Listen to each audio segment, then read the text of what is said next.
Welcome to tonight's Monday Night Madness, and you are being joined by myself, Zuzu, Karen, and my sweetheart, Greg Arms, and we are very excited to share this night with you, this next 45 minutes to an hour on intimacy and sex. And so we have talked the last. Is that what we're talking about? Oh, whatever.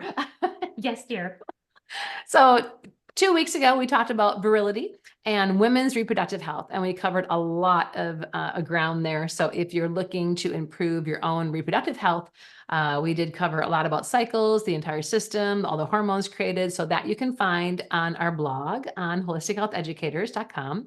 And last week we spoke on fertility with men, so virility, and that was all about erectile dysfunction, low testosterone, and things that men are trying to overcome, with EMFs being a really big thing. And so we do discuss quite a bit in there as well. So there's two, part one and part two, that go along with this one, which is part three. But if you're joining us today just for part three, great. We're so excited to have you with us as we talk about intimacy.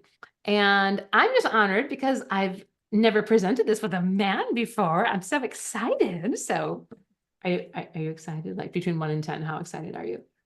At least 11 and a half. Oh, ever. Anyhow, I did marry a husband who his first vow to me was, I'm going to tell him what our first vow was. Yeah, I will always be this way. So he's like, I was forewarned, okay? And it never gets old. So we have a lot of fun together. And I think that's part of why we have such an amazing relationship intimately. That's one thing that we've been we were very drawn to each other. And we were very excited to get married so we could continue that life and expand that. And so we've had a really wonderful experience together, but we both have had experiences beforehand, and we're excited to share with you a lot of what we've learned. I'll be able to share a lot with you on what I've taught for decades when it comes to increasing libido, increasing desire, increasing orgasmic activity, and reaching climax easier. There's so many neat things that are available and little tricks of the trade, quote unquote, in the health world that work tremendously. And so again, please go back to part one, part two, where we do cover a lot when it comes to erectile dysfunction, because it is such a circulation issue. We will cover some of those things tonight because there's things you can do today that will help you tonight in the bedroom. There's a few things you will learn no matter when you're listening to this. But really, this is also about intimacy, and it's about foreplay, and it's about connection and leaving the world behind and getting rid of some of the distractions. And so we're really excited that we're going to start this off. So what should we start with? You've got the outline. I don't know if it's an outline. I just have the topics we're talking about. So I think the biggest thing that I find working in this world with so many clients is low libido. It just is. They are stuck with low libido. They've taken medications like antidepressants and statins that have really, like, they don't have oral contraceptives. You would think that wouldn't bother you, but 100% does. And so people have a very low libido or a low desire, a low sex drive. And so I really want to rattle off some things that work because we've been able to see it work, and it's been really neat. So I am going to go down a list. I've got some things right in front of me here that I'll probably make mention of. You will be able to find all of this information in the Human Body Master Guide as well, which is one of our courses, very, very inexpensive, that you can join at any time. And this is recorded. So you're going to be able to watch this over and over and write things down, and you'll find this on our blog. So we're excited to share this with you. But low libido. When I talk about detoxification, I always start with the number one way to detoxify the body is to stop putting toxins in the body. So when we talk about libido, we need to realize there are things, there are factors that you are surrounded by every day that actually affect your libido. And so when you hear this list and we talk about some of the things that might be happening inside the body, it's your responsibility to kind of try to avoid some of those things if you can, or make some changes in the body so you can. In my book, in my sex chapter, I talk it says called Make Love Not War. Yes, that's a sex chapter, right? And we talk a lot about planting seeds. The entire chapter is talking about planting seeds in fertile ground because I wanted to find a way to address this topic where it wouldn't be offensive. And my book is used for my homeschool groups all over the country and outside the country. And so I wanted it to be something that made a lot of sense. And so when I do talk about things like this, you are wanting to create this fertile, moist environment where a seed can get planted. enjoy, right? Lots of happiness there. And so what you eat actually matters, because you have foods that can raise your serotonin levels, raise your dopamine levels. There are foods that will make you lubricate naturally better. And there are foods that are going to dry you up. And there's foods that are going to get rid of that moisture that is naturally coming out of the body. And so when I talk about libido, it's much more than just take this and have a great orgasm. This is, how are we going to fertilize, and how are we going to make sure that the body is excited and happy and enticing into this? So we're talking about libido, but then we're really going to spend a lot of the time talking about eliminating distractions, orgasm, and a lot on foreplay, because foreplay is not what you think it is. And we're going to really dive deep into that. So is it okay if I just run into libido right away, honey? Sure, go for it. He does not have a problem with this, so you can just like go wherever in your brain, because this is definitely not Greg's problem, but it has been for me in the past. It's been, I'm sure, at times for him as well, as times for most of us, right? Embarrassing you. Not at all. I've never suffered from low libido. No, you haven't. Sometimes the ability suffers, but not the desire. And so we're excited. And that's probably the case for most men. I think so too. And I think it's ebb and flow. I would think that men go through stages where they're having issues here and there. Stress from work and, okay, desires. So libido, here we go. Maca root is my number one go-to, guys. Maca, maca, maca, maca, maca, maca, maca, maca, M-A-C-A. It is a wonderful root. It is phenomenal for the hormones. So if I have someone who's come to me as a client and they have several hormonal imbalances, I go to maca and CBD instantly. I combine them, or if they'll just want to do maca, that's great. But maca is wonderful. You can take an eighth to a quarter to a half a teaspoon a day. Sometimes you can take a little bit more than that. It will actually help you increase libido. I had a gentleman who came into our stores and he would always buy our maca root. And I really only recommend the maca root from Peru, not the stuff that China took from Peru and they added some filters, but very important to your maca is going to be expensive. If it's cheap, it's not good maca. And so that maca root from Peru, he would come and buy it. He says, oh, I make my wife's smoothies every morning and I put maca in it. I was like, what? He goes, she has no idea. And it works.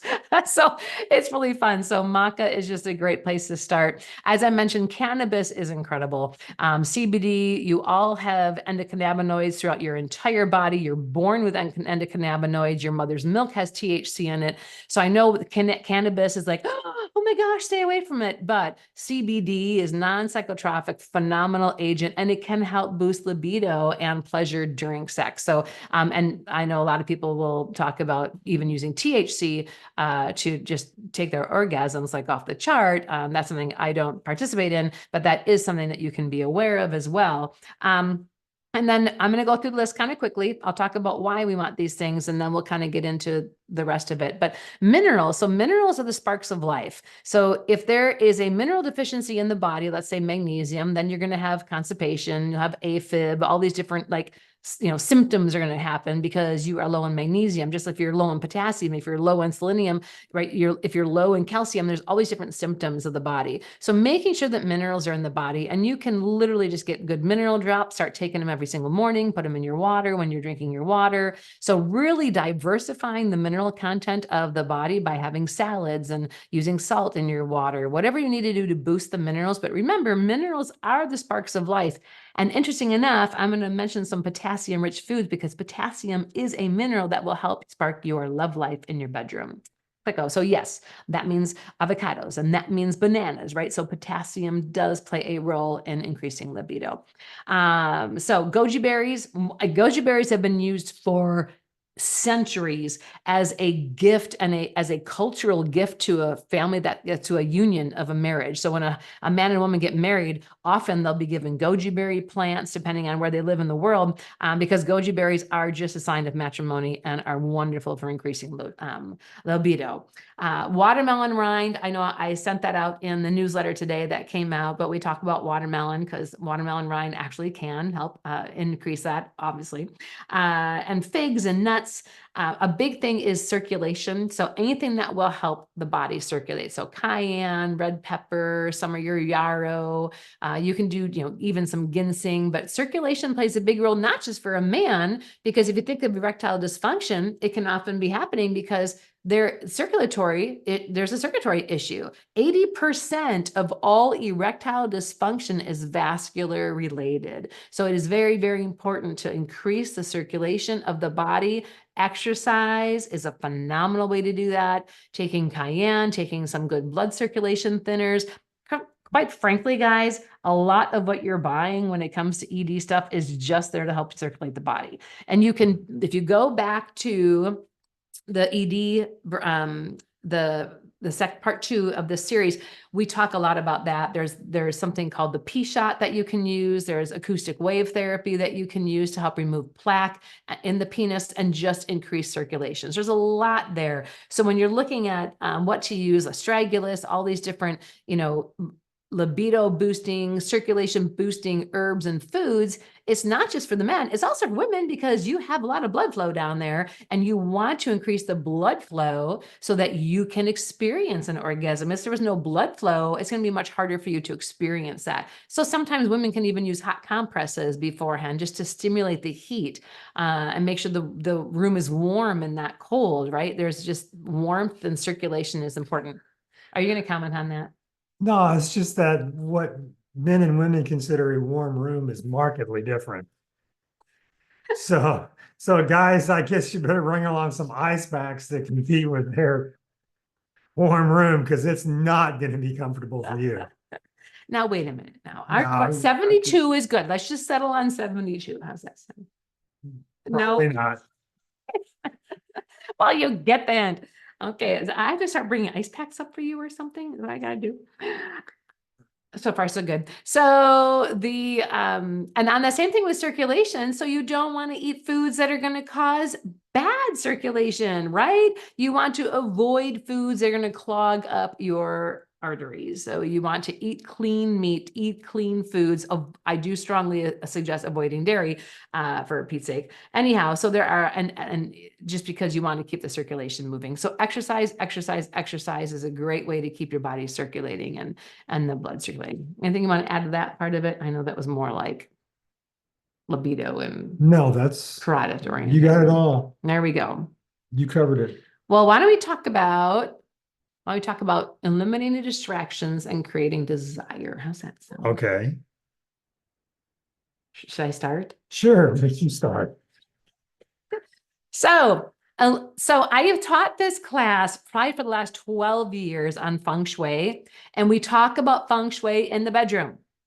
The bedroom is not the place for pictures of your kids. Get them out of your bedroom. Get the kids out of your bedroom, okay? That's helpful. Get them out of the bedroom, because it's not really conducive if there's pictures of your kids or your grandkids or your dogs and your cats in your bedroom. Like your mother-in-law. Or your I do not have a picture of my mom in the bedroom. I'm just making sure you know that. But you really want to create an environment which is very warm and rich and centered on intimacy. And so if it's messy and there's crap behind the door and there's clothes always never put away and there's food left over or a TV, who wants a TV in their bedroom? Oh my gosh, you making love to the TV or to the lady you're sleeping with or the guy you're sleeping with, right? So like trying to remove a lot of those distractions.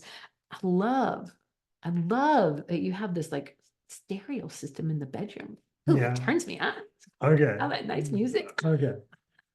But creating that mood is important. So the candles with the little button, you can put the candles on, right? So like look for a way to really consider making it more intimate in your bedroom with the curtains, with whatever it is, the colors of your bedroom, so that you have a place to retreat from. Because when you take that kind of time to make love and let your hair go down, you really want to feel like you're the one being looked at, and that there aren't distractions on the wall or on the TV or in the room or your phones. Our phones are never in our bedrooms. They're not in our bedroom. And so like, just eliminating distractions. Anything you want to add to the distraction? Well, I mean, if you work from home, you should never have a workspace in your bedroom. Yeah. Because then you're never away from work. Mm-hmm. And that's a bad thing. Yeah, and I've seen a lot of people even on Zoom calls over COVID where there's a lot of work being done in the bedroom. And you're right, it is. You're never away and you can't really find that calm. A big part of having a good orgasm or having a good sexual relationship with someone is making sure the adrenals are working properly. Well, stress is a big issue for the adrenals, right? And so the more stress we have, we just can't calm down. If you go into your bedroom, the one safe place in your home, and you're still stressed out, oh man, that's hard. So anyhow, I think that's very, very appropriate.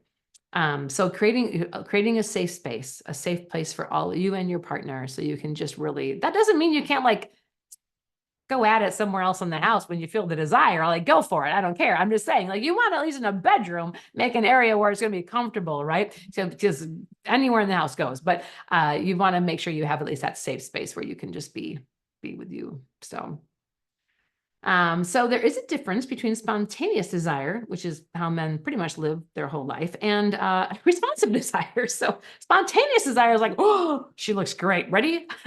Ready, aim, right? Remember, he's a farmer. All he does is want to plant seeds, right? And like these poor guys, like and their scrotum.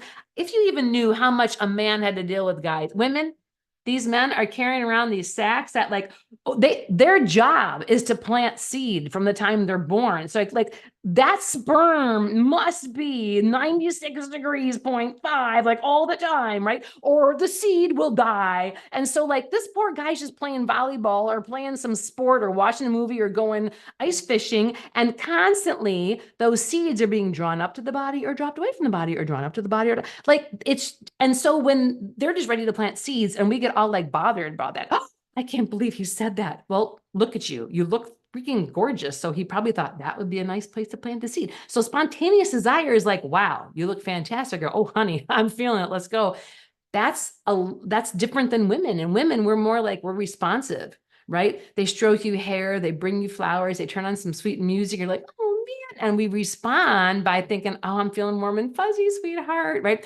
We can't knock each other out of the ballpark because we don't agree or we don't sympathize with that reaction. So I know I made it silly about men, but it is true. Men are very visually stimulated. I think you were going to talk about that. Yeah, men are much, much more visual, or very visual. And in fact, I know women really, I don't know how to explain it. If you go out online on YouTube to Dennis Prager's organization, Prager University, he has a great video. It's the best explanation I've ever seen, called The Power of the Visual.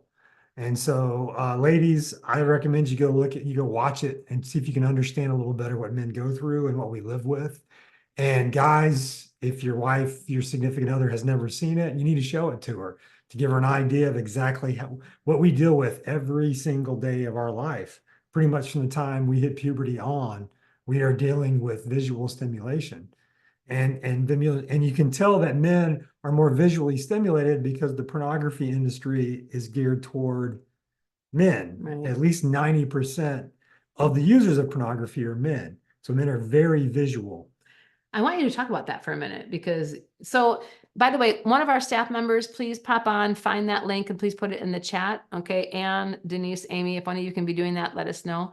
So throw that in the chat section. Thank you. And then, so my husband worked as a special agent in the Air Force. And so he's interviewed all sorts of terrorists and drug people and sex addicts and you name it. It's just crazy. Anyhow. And so one thing he has learned a lot about, and he hasn't needed to see this, but he's needed to learn this. He's seen things that none of us should ever have to see. But one thing he knows a lot about is pornography and the addiction of pornography and what it can do. And so would you mind spending a little bit of time on that? Yeah, I've done some in addition to my professional life, I've done some reading on my own. Pornography, I know there's a big debate in this country right now because it's very prevalent. And in fact, our culture in general has become pornographic in a lot of ways. I am anti-pornography. I'm not anti-free speech. You can do whatever you want to do, but I highly recommend, guys, you never ever go down that road.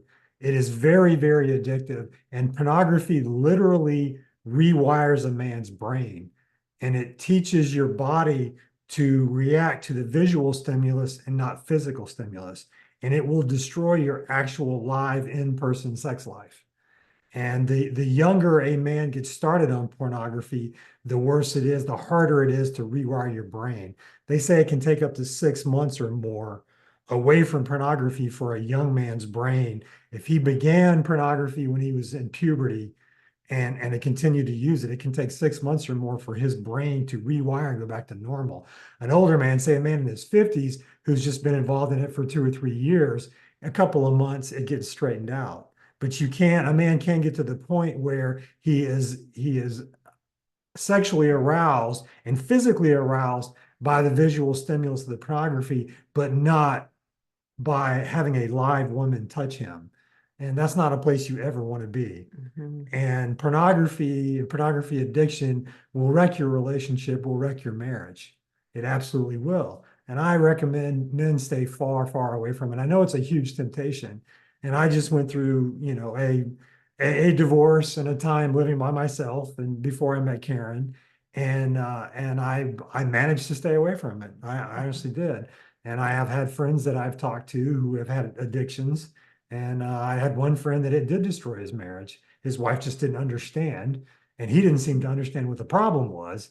And she left him over it because he would not give it up. He was addicted to it.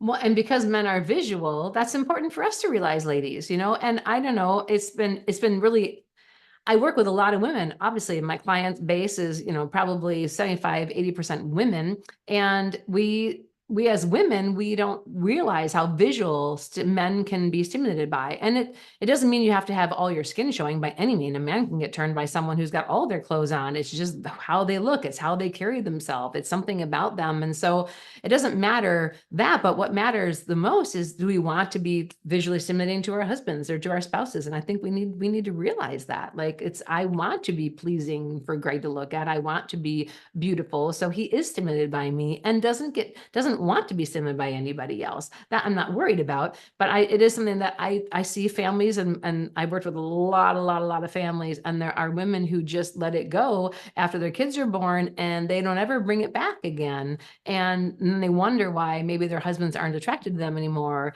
et cetera, et cetera. And I'm like, well, it's okay for us to understand that there's spontaneous desire, which our men see all the time. And were we able to get that link and throw it in the chat section, staff? Okay, so please go to the chat section to grab that and make that a mandatory watching.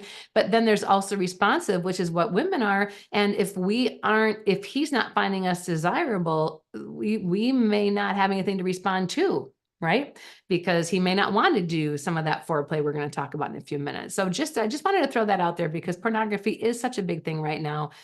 We do talk about pornography and different ways to naturally help reverse that addiction. We won't be covering that right now. That's something we can talk about maybe in a few months. But I did want to make sure that was brought up. One thing that Prager brings up in the video is that, ladies, your husband does want to have sex with you. If he loves you, he's married to you. It doesn't matter what goes on in the rest of his life.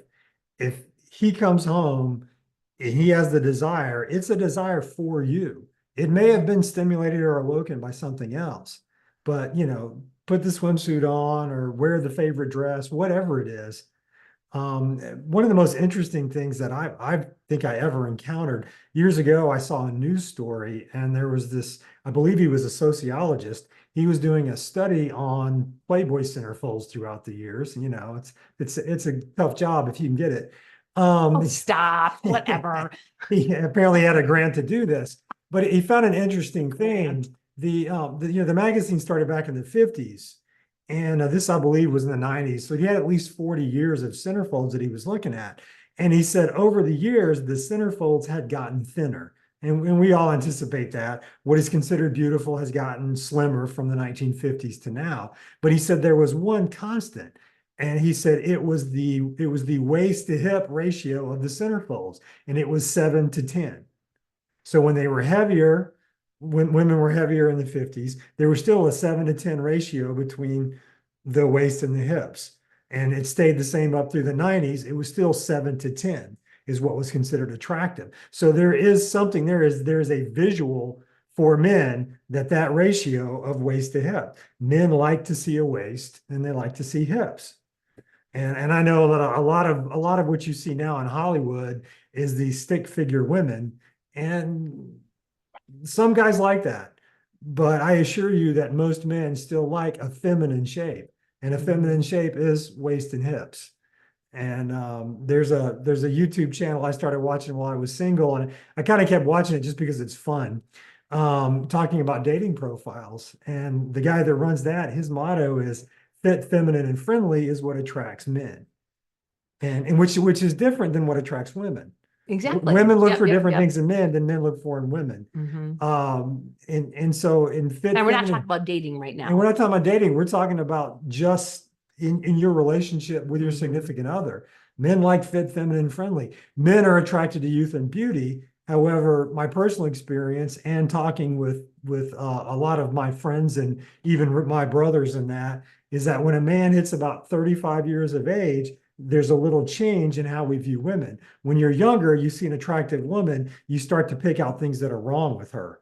That, I don't like this, but I don't like that about her. At about your mid 30s, that switches around. And when you see a woman, you start to pick out things that are attractive about a woman. Mhm. And I believe that that's a biological or evolutionary or God created, or I personally believe all three, thing that keeps a man bonded to his wife as she ages. Because millennia ago, a man who could not remain attracted to his wife would leave her, and his offspring would die when he abandoned the wife and children. And Mhm. so the men who clung to their wives because they continue to find their wife attractive later in life, their children, their progeny continue to live. And so a man will see more attractive qualities in other women, but he will continue to find attractive qualities in his wife, even though she doesn't look like she did at 25. Now she's 45. Now she's 55. But I've talked to men who they've said that change began to happen to my wife, and I began to lose that desire. And he said and they would say I would focus on something that I always found attractive about my wife. Mhm. Like she had nice hands, she had a nice neck, she had feminine features here or there. Everything wasn't in the same place it used to be. Everything's not the same shape that it used to be. That happens to all of us. But you can still focus on those things that you find attractive. And I Mhm. find you're going to be happier if you do that and you stay with the woman that you originally committed to, because take it from me, it's a wasteland out there when you're trying to date. It really is. And it's a hellscape. And social media has made it much, much worse. And really, you're much better off working on what you have. But that didn't happen in my situation. But fortunately, I was able to upgrade. Aw, you're so So, sweet. Well, and I did want to talk about foreplay and flirting, because I love flirting. I think it's just so much fun. I have taught this to so many people, and I've done it myself. So just flirt with your sweetheart. I don't care if it's at church. I don't care if it's at the grocery store. We cannot even get down anywhere. We can't go to Lowe's. We can't go to Hard. We can't go anywhere without kissing or making out in one aisle. Like, we just kiss each. We don't make out, but we just flirt. We flirt all the time, and he always kisses me no matter where we are. It's just fun. So like, bring on your flirt. And even in those longer relationships, something I always would do. And so like, write your sticky notes and just do fun things. Leave a sticky note about how much you love your spouse or your significant other in the car, right? Or in the lunchbox or just somewhere, but don't be afraid to just flirt and flirt and flirt. It does not, and send a sexy text about coming home that night. I don't know, just get them all excited and get her all excited. Just don't be afraid to do that. And I was all about dance. I love dancing. I love slow dancing. I think most women do. And so just creating that environment where it's just relaxing and it's soft and and most men, that's the only dance you're going to get them to do. So, it's the slow dance. yeah, it's a slow dance. Okay, fine. So again, just creating that atmosphere and that desire. And I mean, we all know there's lingerie and things you can use to, entice that relationship. We have a book, we haven't used it yet, but it's a book that has like all these different dates, and that end in your bedroom, or somewhere else in the house. But and they tell you like what to do and what to buy. Like, you don't even know. You just rip a page out, and it's for men or for women. You can order these online, and then you can just like pull one of them out and see and do a step by step. So Greg will get one time, and then I'll get one time. It's just, there's so many things out there that you can use to spark up your bedroom life, not just role playing or lingerie, but just looking for ways to do that. And I think the biggest thing is wanting to do that for each other. And so we're going to talk about that next. He's like, what makes you want to give yourself to someone, even if it's been 20 years in the marriage or 30 years in marriage and you've got 5 children and you're tired, like who do you want to give yourself to and why? And so I would love to talk about foreplay. Gentlemen, my biggest piece of advice is that foreplay is all the time. It is constant in your marriage or in your relationship. It should be something that you're focused on all the time. And foreplay is not when your clothes are off, or even when you're planning to take your clothes off, or when you're in the bedroom. It's everything you do for her all the time. Men and women are wired different, and men are going to want to be intimate. We're going to want sex. It's just how we're wired. And she's already talked about planting that seed and all that stuff. Women need more of an emotional connection. Now, that's not all women. And I know people will throw the flag up and go, but generally, women approach sex differently than men do. And women need much more of an emotional connection. They need to be wooed. They need to be convinced that this is what they want. Correction, we like to be. Do you like to be? A You lot. like to Okay. be. Well, guys, you should always be focused. If you want to have a good sex life, you should always be focused on making her want to do that with you. And it doesn't mean sex things. It just means every little thing you do for her. I'm a big believer in the gentlemanly arts. I think that they've been lost, and I think men, a strong man is a gentleman, and by that I mean you open the door. Every time you open the car door to let her in, you never walk through a door before she does. Never, ever, ever. And Karen laughs at me because we'll be working on the property and we'll pick something up to carry it to the Jeep, and I will stop and let her walk through the door first because I just can't go through the door before women. And I've seen men that I work security team at my church, and I'll stand in the lobby and watch guys walk in the door and their wife is 4 steps behind them and getting the door herself. No, never, never, ever do that. You should show her respect. All of us are born from a woman, and a woman has to carry everyone who's born. And for that reason, I think women are due a certain amount of respect from men. And they're who brings life into this world. And they deserve that respect. And that's the way I've always approached it. I get her a chair in a restaurant. When you're walking down the sidewalk, guys, you should be on the traffic side of the sidewalk. If you cross the street, then you change. However, if someone is walking toward you, say there's 2 or 3 guys and there's no women in the crowd, you should switch sides. And you should be between her and any potential danger. And that doesn't mean step in front of her. That means step behind her. That means put your hand in the small of her back and allow her to go in front of you. Step around and take her hand from the other side. Hold her hand as much as you possibly can. Touch her as much as you possibly can. And ladies, that goes back to the flirting. Flirting doesn't have to be overtly sexual things, but just brush up against each other. Just touch each other any chance you get. You know, touch the small of the back is very intimate. Touch someone on the face is a very intimate thing. You know, just walk up, give them a kiss for no reason, and walk away. You don't have to say anything. Just let them know. Gifts are great. You know, women enjoy getting gifts. Men, you know what gifts men like? Men like one gift. So we know. There's a funny story out there. This radio personality, I won't name him, but if you know who he is and you listen to him, then you'll know who I'm talking about.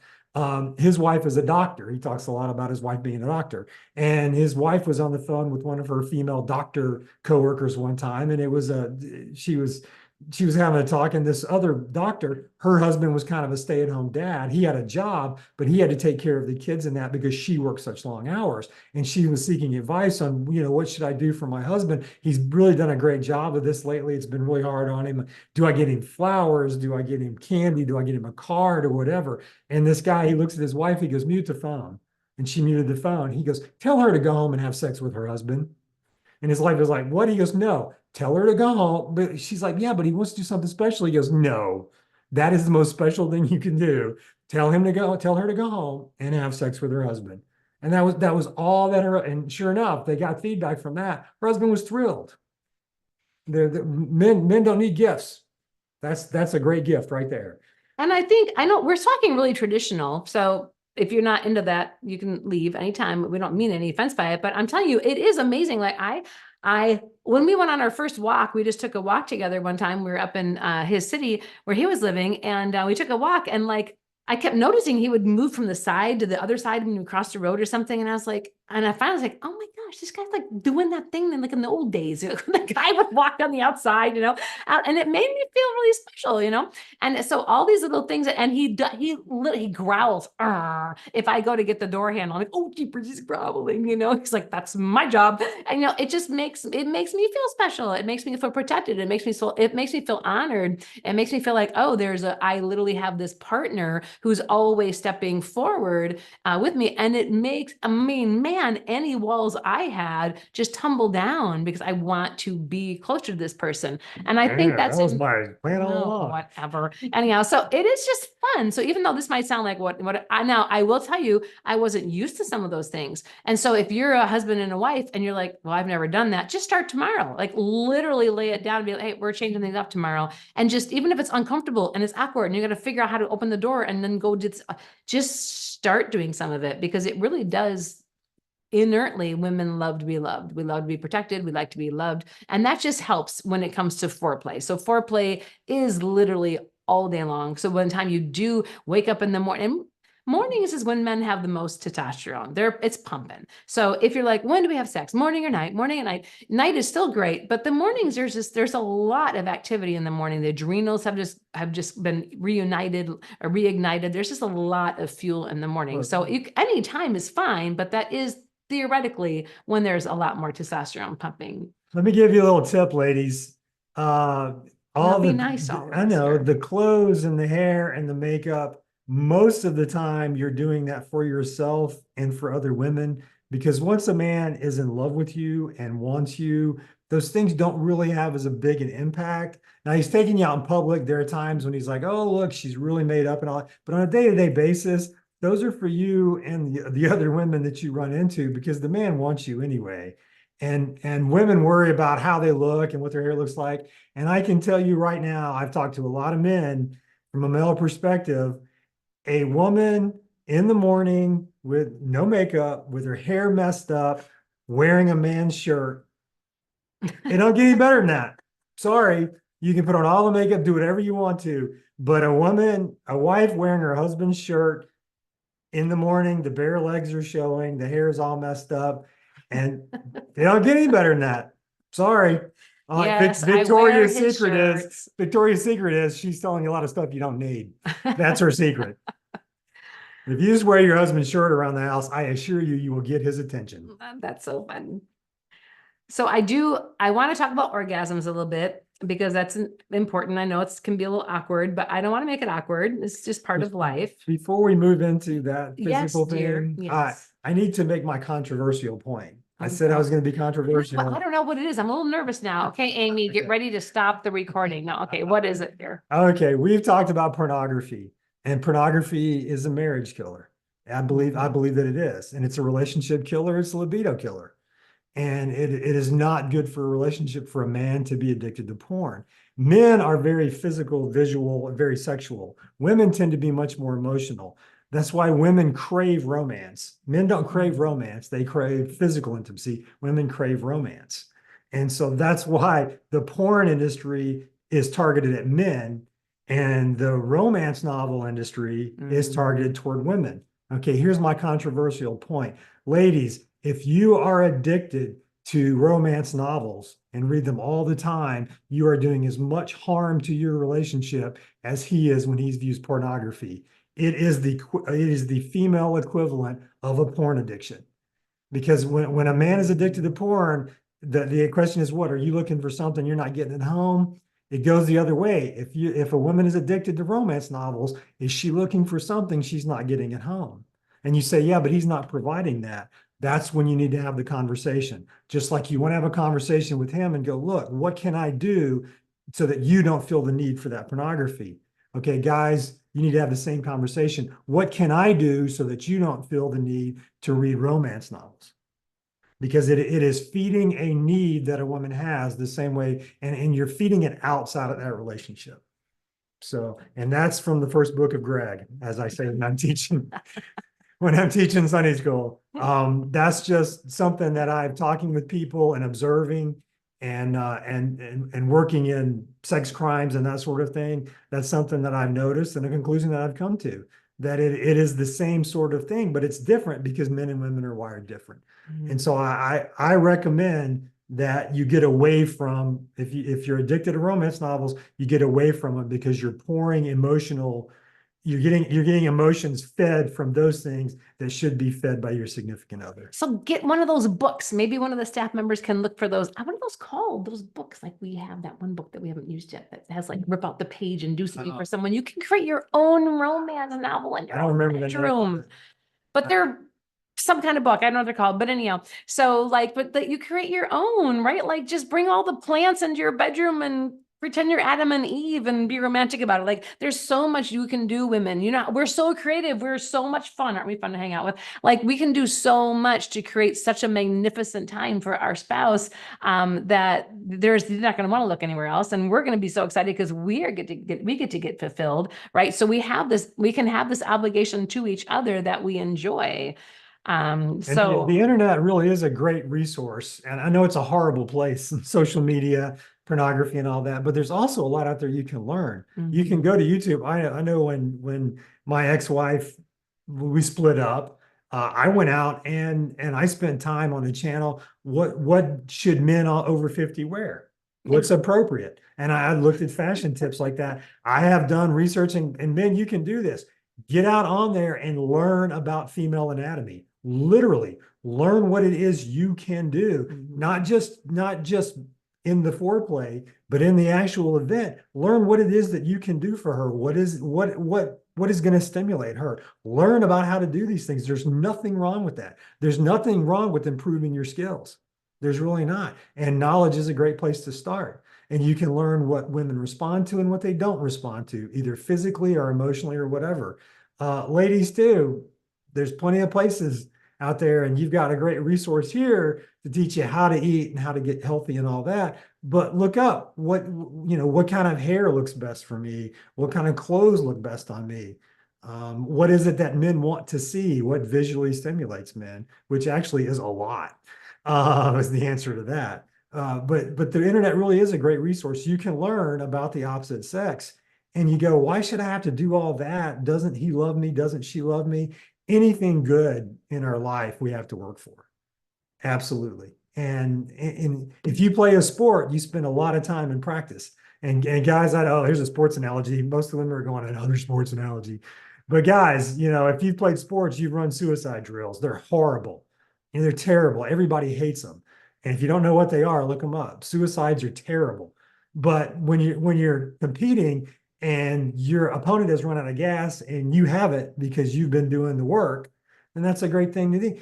So you don't want to sit and browse the internet and read about female anatomy. However, when your wife is pleased with you and wants to do it more often and not less, then all that effort was worth it, wasn't it? All the time, in the gym, or all the time at practice, or all the time in research is worth it when you have a happy result. And you should do it for each other out of respect, because you want him, you want her to have the best life possible. If you love somebody, you want them to have the best life possible.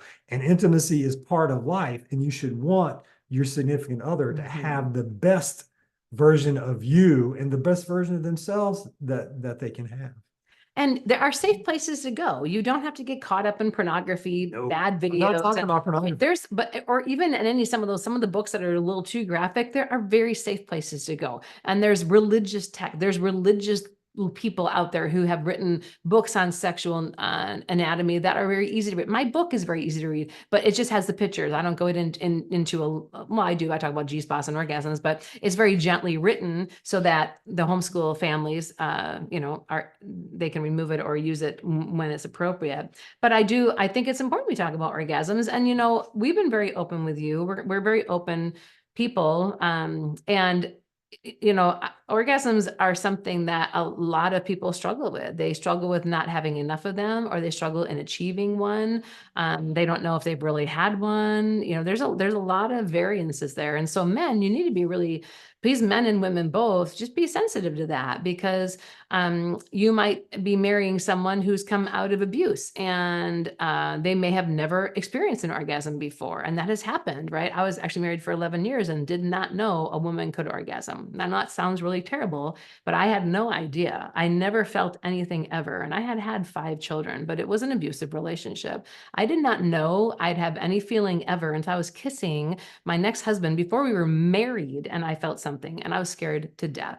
So that's very personal to share, but it's real. And there's a lot of women who go decades without knowing because their spouse is so concerned with themselves that they never even consider talking about it or opening it up. And if you are with someone and that's happening to you, you need to put your boundaries up, because this is not just about that person having sex all the time and having their orgasms. It's also about you, woman.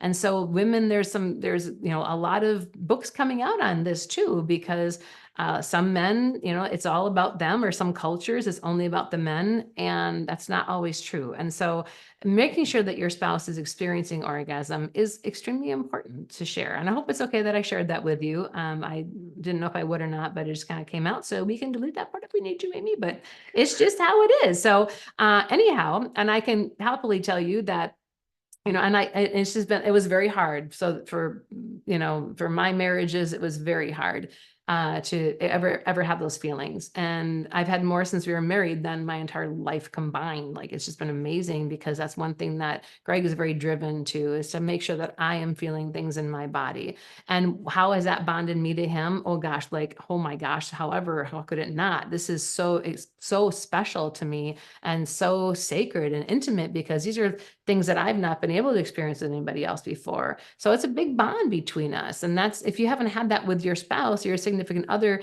that's something I would really encourage you to do, is to really work at helping the other person feel things that are just very special between both of you.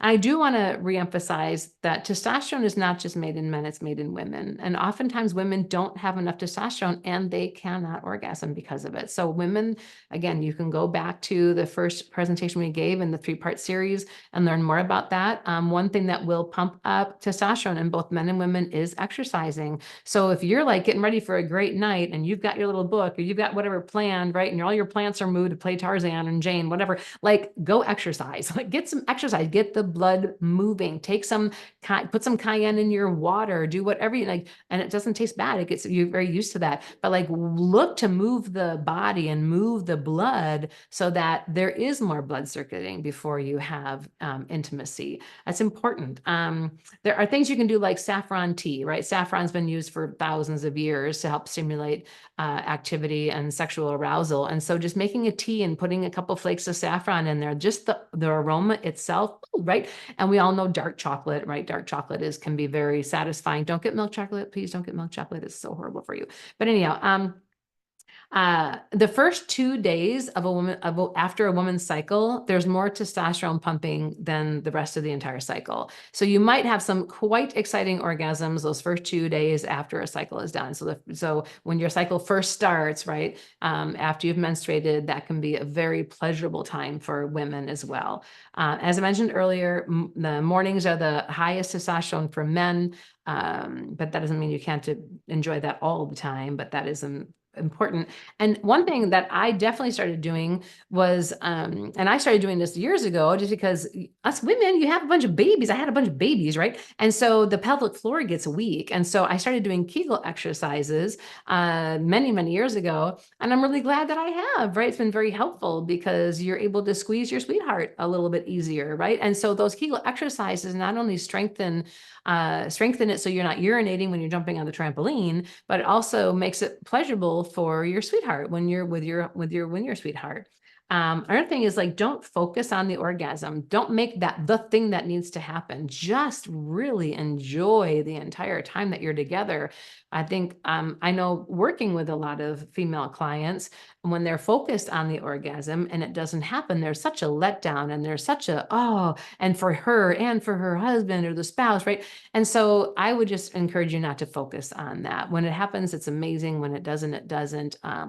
And yes, there are, you can have multiple orgasms, women, when you're with your spouse, when you're with your sweetheart, which is, something that, of course, I did not know, but that's something that's very possible. And so just but you have to allow yourself to get to that point, especially because a lot of women, we have been abused. We've been in really sad situations. We've been raped, right? And so that happened to me as well. And your body shuts off towards men. It just shuts off. It really does. And you literally need to work psychologically at letting yourself be loved and letting yourself experience things again and really being vulnerable with the person who loves you. But if the person you're with isn't showing you all that affection, you may be putting up a wall, a stone wall, because you don't feel like you can be vulnerable. So it is important to work through those things. And if you need a relationship expert, I will always recommend taking our relationship seminar. We have a relationship presentation in the Holistic Health Educators. That is phenomenal. John Kanan is someone that I've worked with for decades, and I've sent many clients to him and students and even family. He's amazing. So find someone near you or meet with John and work on some of those things that might be affecting your ability to orgasm. I will tell you there is a procedure that women you can use. It's called the O shot. And the O shot, some people call it the orgasm shot, but it actually uses blood derived from your own body that is then put back into different areas in the vaginal area and the clitoris to re-stimulate growth. It's almost like stem cell therapy for your personal reproductive system. And it not only strengthens the blood between the urinary, between the bladder and the vagina, but it also will help strengthen your body so that you can actually have better Kegel control. And so there is something you can do, and it will definitely help you have orgasms or have better orgasms. And so that is something you can look into. I've had, clients use those and do the O shot. I have not done that, but I definitely have worked closely with Dr. Andrew, and Dr. Andrew he does them at 2 of the clinics he uses, but he's promoted that for people all over the country. So there is also some medical intervention that you can do there as well. So. And gentlemen, I know there are a lot of guys out there that just worry about themselves and making sure that they enjoy the process and not necessarily that she does. And again, that's not a gentlemanly thing to do. I know there's this idea that traditionally men just did what they wanted to do and women just had to put up with it. But I don't believe that. I believe if a man is a gentleman, he is concerned about whether or not she's enjoying herself. And let's be frank about it, guys, we're going to enjoy ourselves. We're just getting to, no matter how it goes, who does what, we're going to enjoy ourselves. And your focus really should be on whether or not she's enjoying herself, because it's not as easy for her to enjoy herself as it is for you. And as I get older, I discover more and more that I much more enjoy doing for others than I do having things done for me. And that's outside the bedroom as well. That's just in my life. I derive more joy from giving a gift than I do from getting a gift. But if you really want to feel like a man, take her somewhere she's never been before. That it doesn't get any better than that. I'm sorry, it just doesn't. You can worry about you and just get what you need. Okay, you got what you need.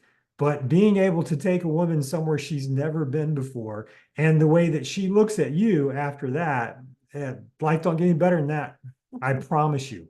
I promise you, it doesn't get any better than that. When you break down those walls and you allow her to fully enjoy the experience, it feeds something in you as a man. It really does. Well, and if I can add to that too, because one thing that Greg does that's really been fun is he knows that women love the romance. And so like just 2 days ago, he said, okay, make something to eat that's portable, and I'm like, what? He's like, just do it, So I came, and it was after a very long day at work. And so I had something, made for a picnic, and, and he had set up down in the meadow, he set up a table, cute little picnic table, and he put a cot out on right by the meadow, we have a little creek that runs around their property.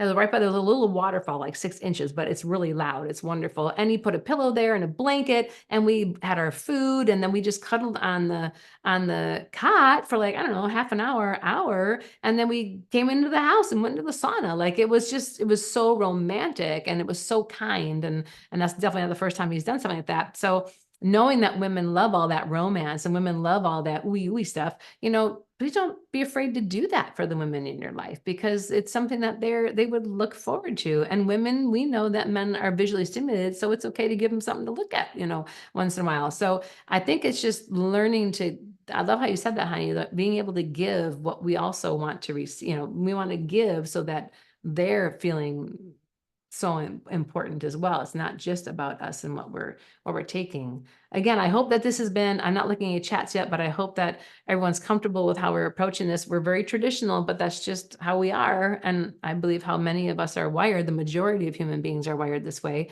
And that's really who this presentation was for, is what can we offer? What can we do for you to help you fall back in love and really come back to this relationship? And one of my favorite things I talk about, and I don't know if we talked about it in a Monday Night Madness or in a Human Body Master Guide call, but making sure that there's an equality between how much we're committed, and how much, we're invested in doing for each other. And so if we're really committed and we're married, but yet we're not the focal point of our relationship, that's where we need to strengthen that bond. We really need to work at strengthening our devotion to the person that we are committed to for life, that we are committing to raise our family, that we're committed to, to growing older together. We both look very forward to that, because it's been sad, that things that have happened, and now there's no sadness there. There's just a lot of, I want to spend the rest of my life with this man, and he wants to spend the rest of his life with me. And so our focus is on each other, and then we have other priorities, but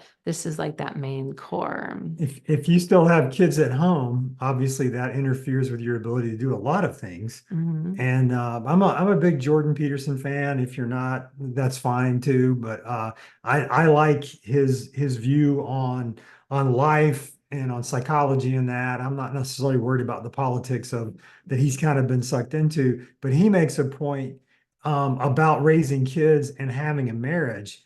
And he said your kids should never be a priority over your spouse.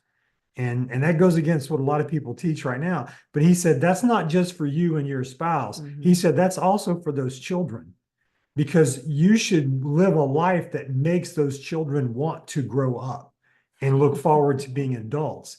And if you cater to their every whim when they're children, they're going to want to stay children, because and you're teaching them that childhood is more important than adulthood, and it's not. And so your kids should understand that, hey, this is mom and dad time.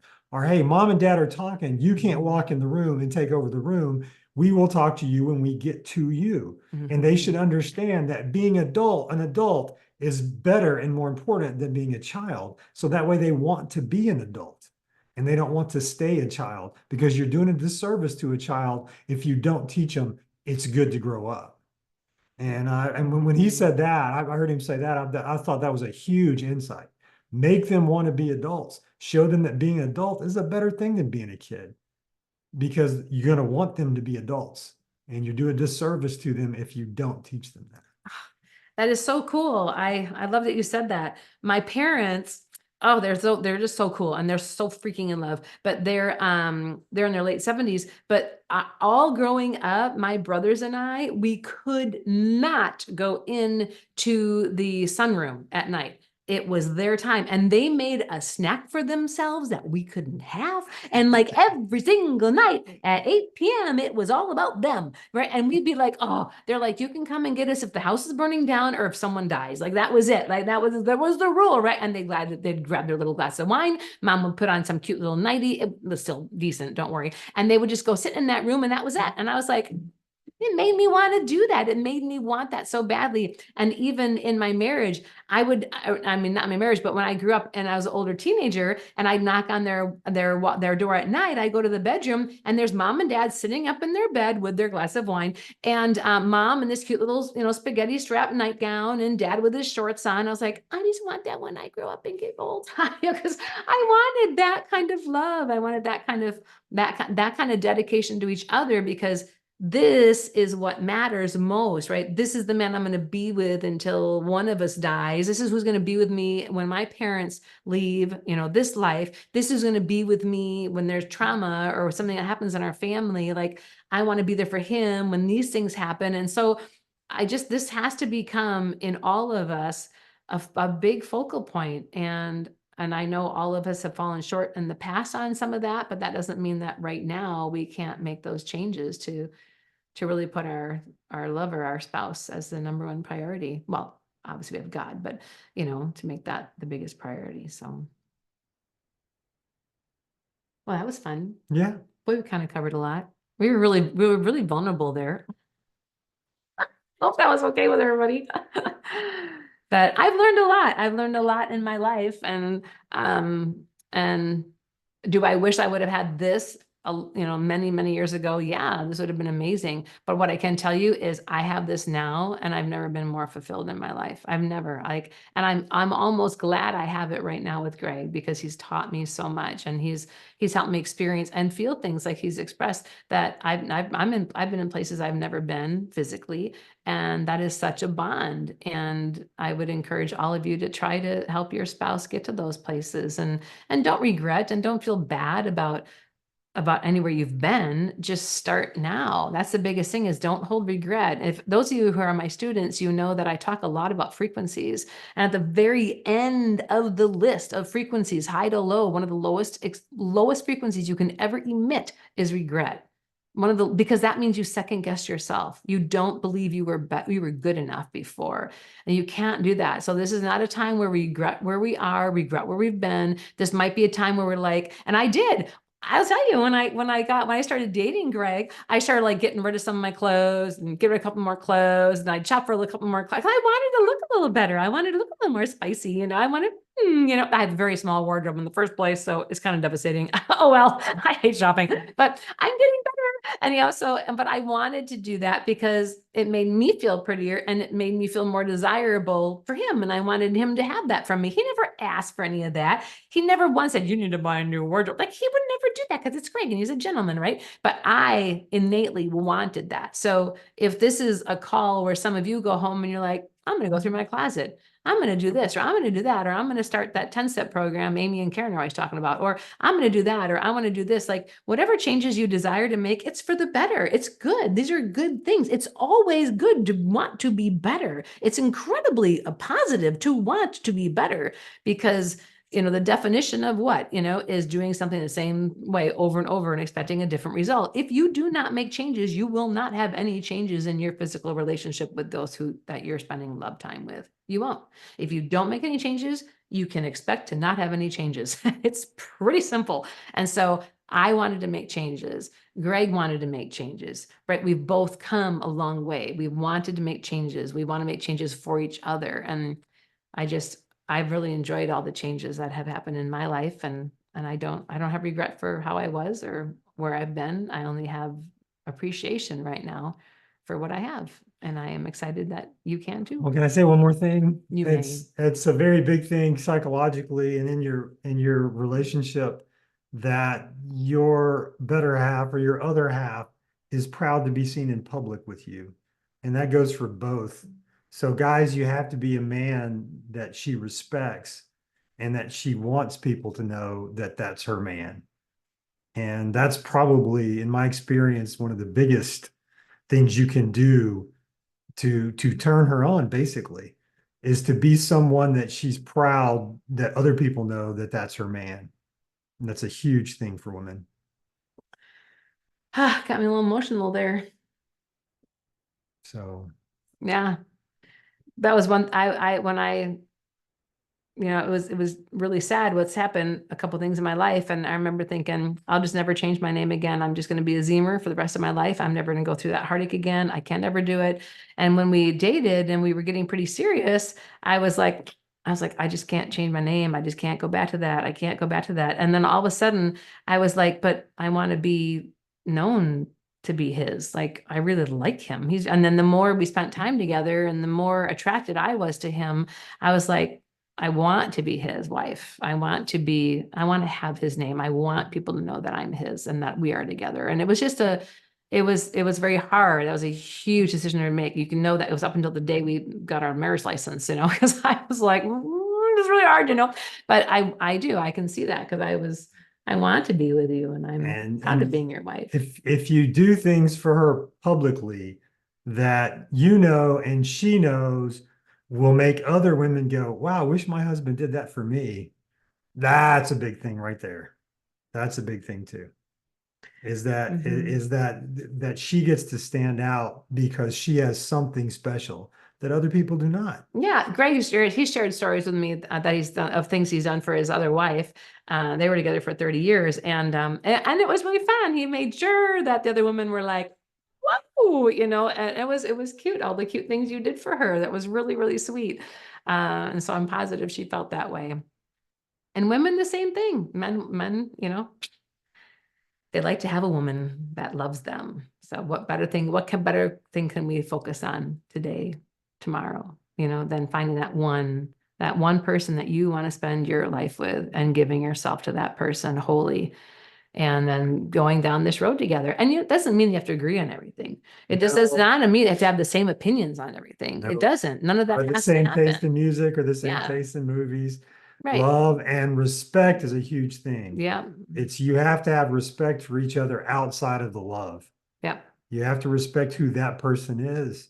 And you should both be working to help that other person be the best version of themselves they can be, not the best version of what you think they should be, Mhm. and not trying to change them or tell them they're wrong, they should be doing this, but you should help each other improve all the time. And two, you're still two people. You're becoming one, but you're still two individuals, and that's okay. We have different opinions on things, and that is okay. I respect his opinion, he respects mine, and they're based on the things we've experienced and that we've believed and we've been exposed to, and it's wonderful. So,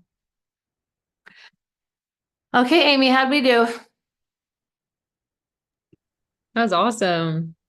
There we go. Yeah, really so many golden nuggets in there. So thank you so much, you two, for sharing your lifelong wisdom and experiences with us and delivering this. And I mean, you covered a lot in an hour, and it was so many valuable nuggets. So thank you. Thank you so much. You are welcome. And that was fun. Yeah, it was super, super awesome. I like how when you're talking about like redefining foreplay, kind of how like it actually happens all day long, Mhm. Like there's so much buildup in like all the little gestures. One of my favorite marriage counselors described it as like bank deposits and then bank withdrawals. And it's like, how many deposits can you make throughout the day? And you'd also be surprised what withdrawals are, with a withdrawal doesn't have to be a fight. It could be like not responding or like not reciprocating if they lean over and put their hand on you and you don't reciprocate back. So I could just hear a lot of you guys talking about how to make bank deposits, and that was awesome. Yeah. I don't even know. I don't know what time it is.